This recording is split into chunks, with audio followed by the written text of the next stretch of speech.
ఓం నమో వెంకటేశాయ. ఆధ్యాత్మిక విశేషాలకు స్వాగతం. ముందుగా ప్రధానాంశాలు. శ్రీవారి భక్తుల సౌకర్యార్థం గూడూరులో ఈ దర్శన్ కేంద్రం లాంఛనంగా ప్రారంభించిన TTD chairman doctor Chadalavada.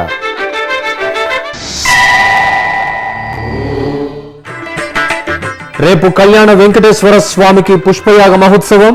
Srinivasa మంగాపురంలో ఏర్పాట్లు పరిశీలించిన విశ్వక్సేనుడు.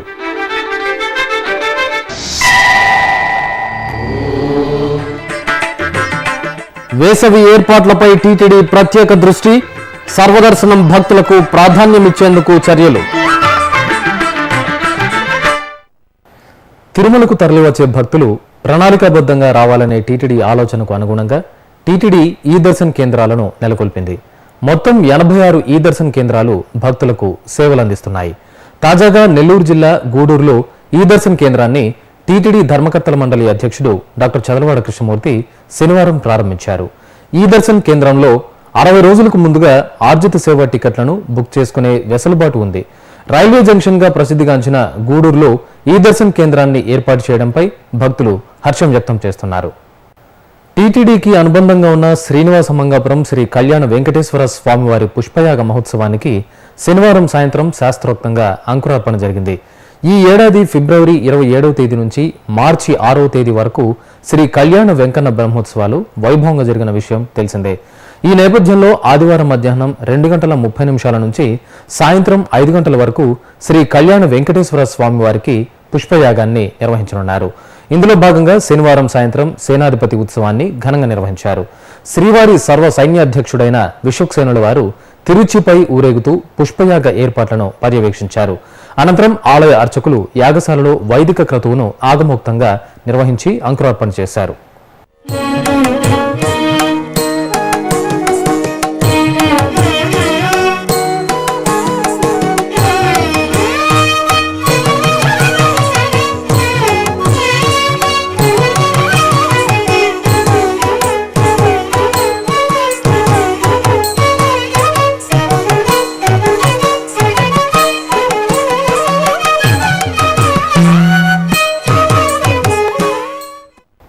ఇక తిరుమలలో వేసవి రద్దీపై టీటీడీ ప్రత్యేక దృష్టి సారించింది. ఏప్రిల్ 15వ తేదీ నుంచి జూన్ నెలాఖరు వరకు భక్తుల రద్దీ అధికంగా ఉంటుందని టీటీడీ భావిస్తోంది. ఈ మేరకు 2 నెలల ముందు నుంచే TTD EO doctor D Sambasivarao ఏర్పాట్లపై అధికారులతో ఎప్పటికప్పుడు సమీక్షా సమావేశాలు నిర్వహించి తగు ఆదేశాలను జారీ చేశారు. వేసవి కాలంలో కొండ కిటకిటలాడుతోంది. భానుడి భగభగలను సైతం లెక్క చేయకుండా భక్తజనం శ్రీవారి దర్శనానికి తరలి వస్తుంటారు. ఈ నేపథ్యంలో కొండపై ఉన్న వసతులన్నీ భక్తులందరికీ అందడంతో పాటు శ్రీవారి దర్శనంలో జాప్యం లేకుండా చేయడంపై టీటీడీ ఈవో డాక్టర్ సాంబశివరావు ప్రత్యేకంగా దృష్టి సారించారు. భక్తులకు ముఖ్యమైన శ్రీవారి దర్శనం, బస తదితర అంశాల్లోని లోటుపాట్లను సవరించి మరింత మెరుగైన రీతిలో సేవలు అందించాలని ఆయన ఇప్పటికే పలు దఫాలుగా అధికారులకు ఆదేశాలు జారీ చేశారు. ఈ మేరకే ఎప్పటికప్పుడు సమీక్షా సమావేశాలు ఏర్పాటు చేయడం, అప్పటిదాకా తీసుకున్న చర్యలపై సమీక్షించడం, ఇంకా తీసుకోవాల్సిన చర్యల గురించి చర్చించడం చేశారు. ఈ నేపథ్యంలో ఇప్పటికే వేసవి కాలంలో భక్తులు ఎండబారిన పడకుండా ఉండేందుకు మాడ వీధులలో చలువ సున్నాలు వేయడం, తివాచీలు పరిచి వాటిని నీటితో తడపడం, భక్తులు విశ్రాంతి తీసుకోవడానికి వీలుగా చలువ పందిళ్లు వేయించడం పూర్తయ్యాయి. ఇక శ్రీవారి దర్శనం విషయంలోనూ టీటీడీ కీలక నిర్ణయం తీసుకుంది. ప్రతి శుక్రవారం స్వామివారికి అభిషేక సేవ జరుగుతుంటుంది. అభిషేకం పూర్తయిన తరువాత వీఐపీ బ్రేక్ దర్శనం ఉంటుంది. అలాగే 10 గంటలకు వృద్ధులు, వికలాంగులకు దర్శన భాగ్యం కల్పిస్తున్నారు. అనంతరం కళ్యాణోత్సవానికి భక్తులను అనుమతిస్తుంటారు. వీటన్నింటి వలన ప్రతి శుక్రవారం సర్వదర్శనం ఆలస్యంగా ప్రారంభమవుతోంది. ఈ అంశాన్ని క్షుణ్ణంగా గమనించిన టీటీడీ ఈవో శుక్రవారం సర్వదర్శనం త్వరగా ప్రారంభం కావడానికి వీలుగా వీఐపీ బ్రేక్ దర్శనం కేవలం ప్రోటోకాల్కే పరిమితం చేస్తూ కీలక నిర్ణయం తీసుకున్నారు. వేసవి రద్దీ ముగిసే వరకు ప్రతి శుక్రవారం ప్రోటోకాల్ వీఐపీలకు మాత్రమే బ్రేక్ దర్శనం కల్పిస్తారు. అలాగే వృద్ధులు, వికలాంగులకు ఉదయం 10 గంటలకు కల్పిస్తున్న దర్శనాన్ని రద్దు చేశారు. దీనిని కూడా వేసవి రద్దీ పూర్తయ్యే వరకు ప్రతి శుక్రవారం ఉదయం వేళ రద్దు చేశారు. మధ్యాహ్నం 3 గంటలకు వీరికి కల్పిస్తున్న శ్రీవారి దర్శన భాగ్యాన్ని యథావిధిగా కొనసాగిస్తారు. అలాగే వేసవిలో తరలివచ్చే భక్తులకు సేవలు అందించడానికి వీలుగా శ్రీవారి సేవకుల సేవలను కూడా వినియోగించుకోవాలని టీటీడీ భావిస్తోంది. ఇలా టీటీడీ వేసవి రద్దీపై తీసుకుంటున్న చర్యలపై భక్తులు హర్షం వ్యక్తం చేస్తున్నారు. అహోబిలం పీఠాధిపతి శ్రీమన్ శటగోప శ్రీరంగనాథ యతీంద్ర మహాదేశకన్ స్వామీజీ శనివారం తిరుపతిలోని శ్రీ గోవిందరాజ స్వామి వారిని దర్శించుకున్నారు. అలాగే ఇతర ఉపాలయాలను దర్శించారు. ఆలయం వద్దకు చేరుకున్న స్వామివారికి తిరుపతి అహోబిల మఠం ప్రతినిధులు ఘనంగా స్వాగతం పలికారు. దర్శనానంతరం అహోబిల పీఠంలో ప్రత్యేక పూజలు నిర్వహించిన స్వామీజీ భక్తులకు ఆశీర్వచనాలు అందించారు.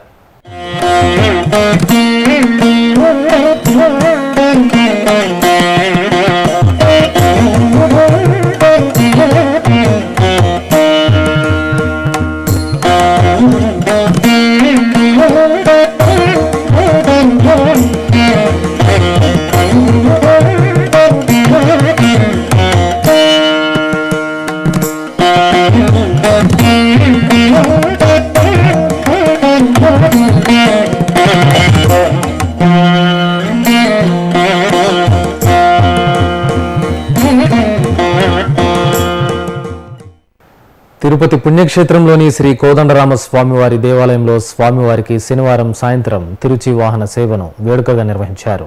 శ్రీ సీతాలక్ష్మణ సమేత శ్రీ కోదండరామ స్వామివారి ఉత్సవమూర్తులను శోభాయమానంగా అలంకరించి బంగారు తిరుచిపై కొలువు తీర్చారు. అర్చకులు స్వామి అమ్మవార్లకు ప్రత్యేక పూజలు నిర్వహించి కర్పూర హారతులు సమర్పించారు. అనంతరం గజరాజులు ముందు నడువుగా మంగళ వాయిద్యాల నడుమ శ్రీ కోదండరాముడి తిరుచి సేవ వైభవపేతంగా సాగింది. భక్తులు స్వామివారికి కర్పూర నీరాజనాలు సమర్పించి కనులారా దర్శించుకున్నారు.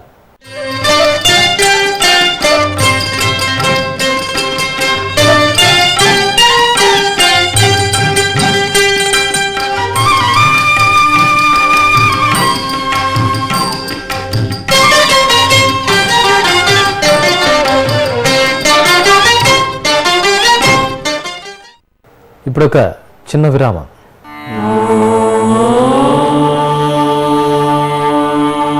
మానవ జీవన లక్ష్యం మోక్షం సాధించడమే. అలాంటి మోక్ష సాధనం శ్రవణం. మోక్ష మార్గాలకు శ్రవణం, కీర్తనం సోపానం. జీవితంలో వినికిడి శక్తి మహత్తరమైనది. అలాంటి దివ్యమైన శక్తిని బాల్యదశలోనే కోల్పోయిన చిన్నారులకు ఉచితంగా సేవ చేసే ఉద్దేశంతో అత్యంత ఖరీదైన వైద్య పరికరాల సహాయంతో తిరుమల తిరుపతి దేవస్థానములచే నడుస్తున్నదే శ్రవణం. ఈ బృహత్తర కార్యక్రమంలో మీరు భాగస్వాములు కండి. శ్రీవారి అనుగ్రహాన్ని పొందండి. Website ID www.tirumala.org. ఓం నమో వెంకటేశాయ. ఆధ్యాత్మిక విశేషాలకు తిరిగి స్వాగతం. తిరుమల శ్రీవారి దర్శనార్థం దేశం నలుమూలల నుంచి తరలివచ్చే భక్తులకు సులభంగా శ్రీవారి దర్శనం కలిగేలా తిరుమల తిరుపతి దేవస్థానం ఇంటర్నెట్ ఈ సేవతో పాటుగా ఆయా జిల్లాల్లోని పోస్టాఫీసుల ద్వారా ముందస్తు టికెట్లను మంజూరు చేస్తోంది. శ్రీ వెంకటేశ్వర భక్తి ఛానల్ ద్వారా ఎప్పటికప్పుడు అందుబాటులో ఉన్న ఈ టికెట్ల వివరాలను టీటీడీ తెలియజేస్తోంది. ఈ క్రమంలో ఈ వారంలో అందుబాటులో ఉన్న టికెట్ల వివరాలు తేదీల వారీగా ఇప్పుడు తెలుసుకుందాం. ఏప్రిల్ 3వ తేదీ ఆదివారం టికెట్లు అందుబాటులో లేవు. ఏప్రిల్ 4వ తేదీ సోమవారం 3680 టికెట్లు. ఏప్రిల్ 5వ తేదీ మంగళవారం టికెట్లు అందుబాటులో లేవు. ఏప్రిల్ 6వ తేదీ బుధవారం 9564 టికెట్లు. ఏప్రిల్ 7వ తేదీ గురువారం 11063 టికెట్లు. ఏప్రిల్ 8వ తేదీ శుక్రవారం 3231 టికెట్లు. ఏప్రిల్ 9వ తేదీ శనివారం 2358 టికెట్లు. ఏప్రిల్ 10వ తేదీ ఆదివారం 11076 టికెట్లు అందుబాటులో ఉన్నాయి. ఈ టికెట్లను వినియోగించుకోవాల్సిందిగా భక్తులకు టీటీడీ విజ్ఞప్తి చేస్తోంది. ఇక అనంతపురం జిల్లా కదిరి శ్రీ లక్ష్మీ నరసింహస్వామి వారి ఆలయంలో పుష్పయాగ మహోత్సవం కన్నుల పండుగ జరిగింది. ఉభయ నాంచారి సమేత శ్రీ లక్ష్మీ నృసింహస్వామి వారిని ప్రత్యేకంగా తీర్చిదిద్దిన మండపంలో కొలువు తీర్చి షోడశోపచార పూజలు నిర్వహించారు. ఆపై తులసి, మరువం, దవనం, మల్లె, కనకాంబరం, చామంతి వంటి పలు రకాల పూలతో స్వామి అమ్మవార్లకు పుష్పయాగ మహోత్సవాన్ని ఆగమోక్తంగా జరిపారు. భక్తులు గోవిందనామ స్మరణలతో శ్రీ లక్ష్మీ నృసింహస్వామి వారి పుష్పయాగాన్ని వీక్షించి తరించారు. ఇక హైదరాబాద్ మహానగరం ఆధ్యాత్మిక శోభతో ప్రకాశించింది. నగరంలోని పలు ఆలయాలలో నిర్వహించిన విశేష పూజల్లో భక్తులు పాల్గొని పరవశులయ్యారు. భాగ్యనగరం చందానగర్లో కొలువైన శ్రీ వెంకటేశ్వర స్వామి దేవాలయంలో శనివారం కళ్యాణోత్సవం జరిగింది. స్వామి అమ్మవార్లను చక్కగా ఏర్పాటు చేసిన కళ్యాణ వేదికపై కొలువు తీర్చి యజ్ఞోపవీత ధారణ, మాంగళ్య ధారణ, శాతుమర కార్యక్రమాలు శాస్త్రోక్తంగా నిర్వహించారు. మంగళ వాయిద్యాలు, వేదమంత్రాల నడుమ జరిగిన కళ్యాణ క్రతువు ఆద్యంతం భక్తులను ముగ్ధులను చేసింది. భాగ్యనగరం బంజారా హిల్స్లోని శ్రీ సీతారామాంజనేయ స్వామి ఆలయం శ్రీరామనవమి పర్వదినానికి ముస్తాబైంది. లక్ష్మణస్వామి, సీతాదేవి, హనుమాన్ సమేత శ్రీరాముని దర్శనం సకల శుభప్రదం. శ్రీరామనవమి రోజున స్వామివారి దర్శనార్థం భక్తులు అశేషంగా తరలి రానుండటంతో అధికారులు ఏర్పాట్లు చేస్తున్నారు. ఈ ఆలయ ప్రాంగణంలోనే శ్రీ భవానీ రామలింగేశ్వర స్వామి ఉపాలయం కూడా భక్తుల పూజలు అందుకుంటోంది. శ్రీనగర్ కాలనీలో కొలువైన శ్రీ వెంకటేశ్వర స్వామి వారికి పాల్గొన మాసం శనివారం సందర్భంగా ప్రత్యేక పూజలు జరిగాయి. తులసి దళాలతో అర్చన, సామూహిక విష్ణు సహస్రనామ పారాయణం జరిగింది. భక్తులు అశేషంగా తరలివచ్చి స్వామివారి పూజల్లో పాల్గొని తరించారు. భాగ్యనగరం ఫిల్మ్ నగర్లో నెలవైన దైవ సన్నిధానంలో శనివారం శ్రీ వెంకటేశ్వర స్వామి వారికి విశేష పూజలు జరిగాయి. సర్వదేవత నిలయంగా భాసిల్లుతున్న ఈ ఆలయం నిత్యం భక్తులతో కిటకిటలాడుతుంటుంది. పాల్గొన మాసం సందర్భంగా ఒకే ప్రాంగణంలో తమ ఇష్టదైవాలను సేవించుకుని భక్తులు తరించారు. విశాఖ మహానగరంలోని శ్రీ వెంకటేశ్వర స్వామి వారి ఆలయంలో ప్రత్యేక పూజలు ఘనంగా నిర్వహించారు. శిల్పశోభితంగా రాజసం ఉట్టిపడేలా కనువిందు చేసే గోపురం ఈ ఆలయ సొంతం. ఏటా పాల్గొన మాసంలో స్వామివారికి విశేష పూజలు నిర్వహిస్తారు. ఈ సందర్భంగా స్వామివారికి నిర్వహించిన పూజలు భక్తులకు పరవశాన్ని పంచిపెట్టాయి. వర్ణమయ పుష్పాలంకరణలో స్వామివారి పాలరాతి విగ్రహమూర్తిని దర్శించుకుని భక్తులు ధన్యులయ్యారు. ఆ పక్కనే కొలువై ఉన్న చల్లని తల్లి శ్రీ మహాలక్ష్మికి ధూపదీప నైవేద్యాలను సమర్పించారు. ఇక పంచముఖ ఆంజనేయ స్వామివారు ఆలయంలో భక్తుల పూజలు అందుకుంటున్నారు.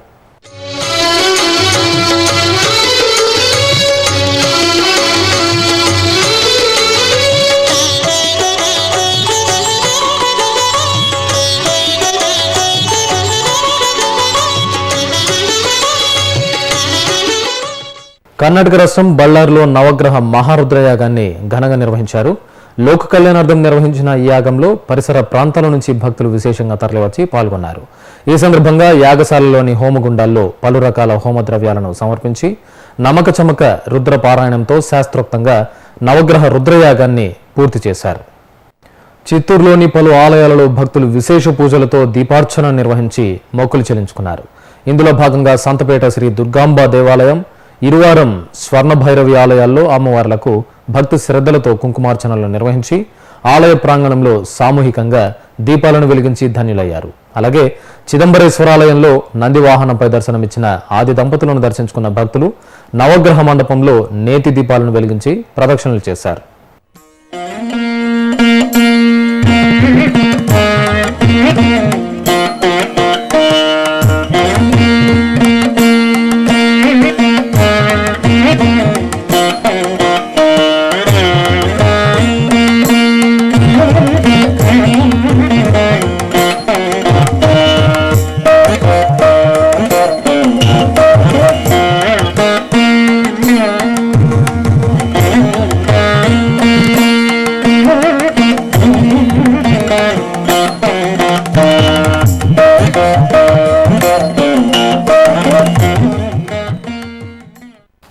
సికింద్రాబాద్లోని సర్వదేవతా మందిరం 18వ వార్షికోత్సవాలు ఘనంగా జరిగాయి. ఈ సందర్భంగా ఆలయంలోని యాగశాలలో సకల దేవతారాధన, రుద్రాభిషేకం, శ్రీచక్ర కుంకుమార్చన తదితర హోమక్రతువులను శాస్త్రోక్తంగా నిర్వహించారు. ఈ కార్యక్రమాల్లో భక్తులు విశేషంగా పాల్గొని సామూహికంగా శ్రీ విష్ణు, లలిత సహస్రనామ పారాయణం చేశారు.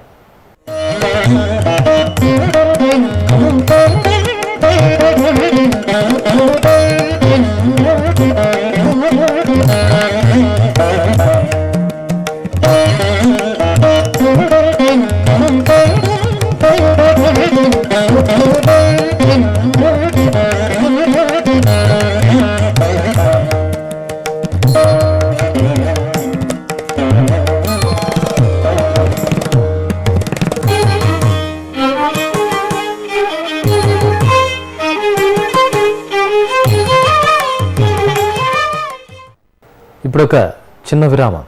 శ్రీ వెంకటేశ్వర వేద పరిరక్షణ ట్రస్ట్ హైందవ సనాతన ధర్మానికి మూలం వేదం. వేదం మన జీవన నాదం. శ్రీవారి ఆశీస్సులతో తిరుమల తిరుపతి దేవస్థానములు శ్రీ వెంకటేశ్వర వేద పరిరక్షణ ట్రస్టును ఏర్పాటు చేసి వేద పరిరక్షణకు కృషి చేస్తోంది. మన వైదిక సంప్రదాయాన్ని పరిరక్షించి పరివ్యాప్తి చేసే సంకల్పంతో ఏర్పాటు చేసిన ఈ శ్రీ వెంకటేశ్వర వేద పరిరక్షణ ట్రస్టులో భాగస్వాములయ్యే అవకాశాన్ని పొందండి. శ్రీవారి అనుగ్రహాన్ని పొందండి. మరిన్ని వివరాలకు 0877227777 లేదా ఆన్లైన్లో టీటీడీ వెబ్సైట్ ను చూడండి www.tirumala.org. ఓం నమో వెంకటేశాయ. ఆధ్యాత్మిక విశేషాలకు తిరిగి స్వాగతం. కరీంనగర్ జిల్లా కోరుట్లలోని శ్రీ శివ మార్కండేయ కోటి నవదుర్గ దేవాలయ వార్షికోత్సవాలు వైభవంగా జరుగుతున్నాయి.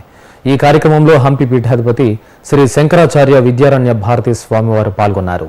పట్టణ వీధుల్లో భక్తులు దీపహారతులతో స్వామివారికి స్వాగతం పలికారు.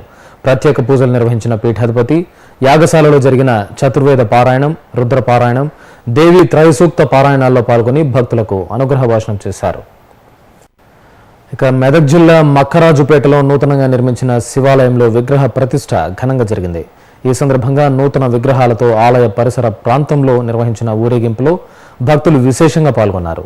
ఆపై యాగశాలలో గణపతి పూజ, కలశ స్థాపన, పంచగవ్యాదివాసం, అఖండ దీపారాధన, అంకురార్పణ ఇత్యాది కార్యక్రమాలను శాస్త్రోక్తంగా నిర్వహించారు.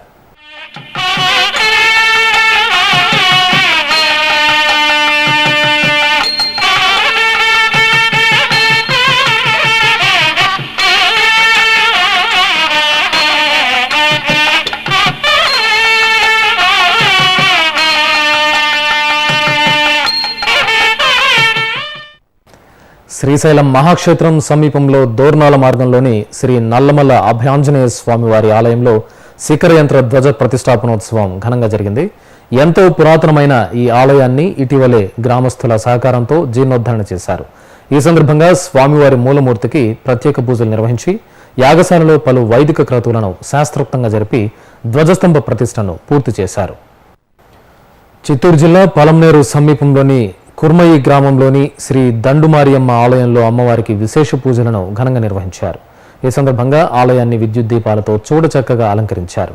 ఆపై పుష్పశోభితంగా దర్శనమిస్తూ శాంత స్వరూపంతో కొలువై ఉన్న శ్రీ దండుమారియమ్మకు అర్చకులు అష్టోత్తర పఠనంతో కుంకుమార్చన నిర్వహించి హారతులు సమర్పించారు. భక్తులు భక్తి శ్రద్ధలతో ఈ పూజల్లో పాల్గొని అమ్మవారి ఆశీస్సులను అందుకున్నారు. తమిళనాడు రాష్ట్రంలోని వివిధ దేవాలయాలలో భక్తులు విశేషంగా పాల్గొని దైవ దర్శనం చేసుకున్నారు. ఆ విశేషాల సమాహారం మీకోసం. ఆలయాల నగరమైన కాంచీపురంలో కొలువైన శ్రీ కోమలవల్లి సమేత శ్రీ యదోర్ధకారి పెరుమాళ్ ఆలయంలో పంగుని బ్రహ్మోత్సవాలు ఘనంగా నిర్వహించారు. ఈ సందర్భంగా స్వామివారికి ప్రత్యేక పూజలు చేసి విశేషంగా అలంకరించారు. అనంతరం స్వామివారిని సూర్యప్రభ వాహనంపై కొలువు తీర్చి ఆలయ 4 మాడ వీధుల్లో ఊరేగించారు. భక్తులు స్వామివారికి కర్పూర హారతులు సమర్పించి తరించారు. తమిళనాడు రాష్ట్రం ఈరోడ్ జిల్లా భవానీ సమీపంలోని శ్రీ భద్రకాళి అమ్మన్ అమ్మవారి ఆలయంలో దీపోత్సవం శోభాయమానంగా నిర్వహించారు. లోక కళ్యాణాన్ని కోరుతూ నిర్వహించిన ఈ దీపోత్సవంలో భక్తులు పాల్గొని తన్మయులయ్యారు. చల్లని తల్లి శ్రీ భద్రకాళి అమ్మవారికి ప్రత్యేక పూజలు నిర్వహించిన తర్వాత ఆలయ ప్రాంగణంలో భక్తులు దీపాలను వెలిగించారు. అమ్మవారికి నివేదించి దీవెనలను అందుకున్నారు. తమిళనాడు రాష్ట్రం మన్నార్గుడి నాగపట్టణంలో కొలువైన శ్రీ సౌందరరాజ పెరుమాళ్ ఆలయంలో స్వామివారి రథోత్సవం వైభవంగా నిర్వహించారు. 108 దివ్య దేశాల్లో ఒకటైన ఈ ఆలయంలో పంగుని బ్రహ్మోత్సవాలు కన్నుల పండుగగా జరుగుతున్నాయి. ఉత్సవాల్లో భాగంగా శ్రీ సౌందరరాజ పెరుమాళ్ను స్వర్ణాభరణ శోభితంగా అలంకరించి రథంపై కొలువు తీర్చి బాజా భజంత్రుల మధ్యన ఆలయ పురవీధులలో ఊరేగించారు. రథంపై భక్తులు మిరియాలు చల్లి స్వామివారికి నీరాజనాలు సమర్పించారు. ఇక వివిధ ప్రాంతాల్లో జరుగుతున్న సాంస్కృతిక కార్యక్రమాల సమాహారం కళా నీరాజనంలో ఇప్పుడు వీక్షిద్దాం.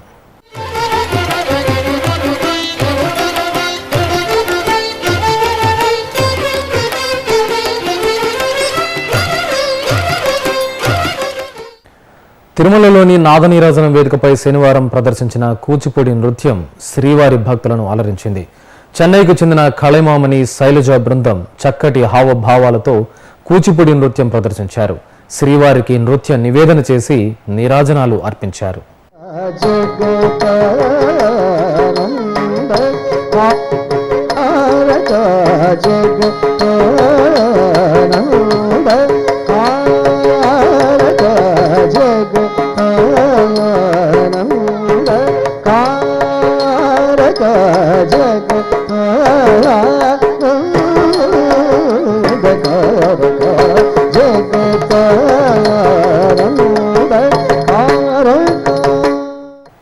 నెల్లూరు నగరంలో సద్గురు శ్రీ త్యాగరాజ స్వామి స్మరణోత్సవాలను ఘనంగా నిర్వహించారు.